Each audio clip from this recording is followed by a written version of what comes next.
તો આ તરફ બનાસકાંઠાના પાલડી ગામની અસ્પૃશ્યતા ઘટના મામલે એક મોટો ખુલાસો થયો છે। ભીલડી પોલીસે 20 લોકો સામે ફરિયાદ નોંધી છે।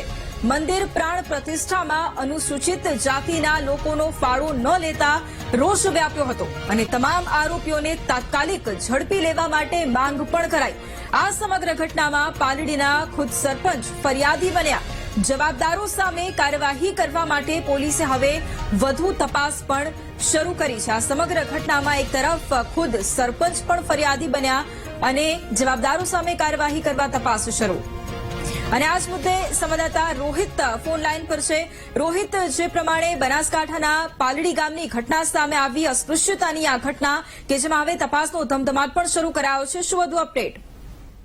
જે વૈભવી ચોક્કસથી વાત કરવામાં આવે તો આ જે ઘટના છે તે ડીસા તાલુકાના પાલડી ગામની છે કે જે આજથી 15 દિવસ પહેલા ગામમાં શિવજીના મંદિરની પ્રાણ પ્રતિષ્ઠા યોજાઈ હતી।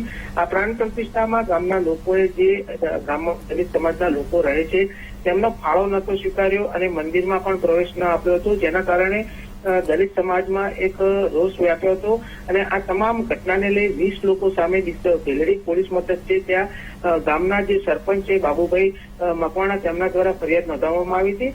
જે બાદ આજે સભાનું પણ એક આયોજન કરવામાં આવ્યું હતું દલિત સમાજ દ્વારા, જેમાં સમગ્ર બનાસકાંઠા જિલ્લાના અલગ અલગ તાલુકામાંથી મોટી સંખ્યામાં દલિત સમાજના લોકો પણ હાજર રહ્યા હતા અને પોતાની જે માંગ હતી કે 20 લોકો સામે જે ફરિયાદ નોંધાવી છે તેમની અટકાયત કરવામાં આવે।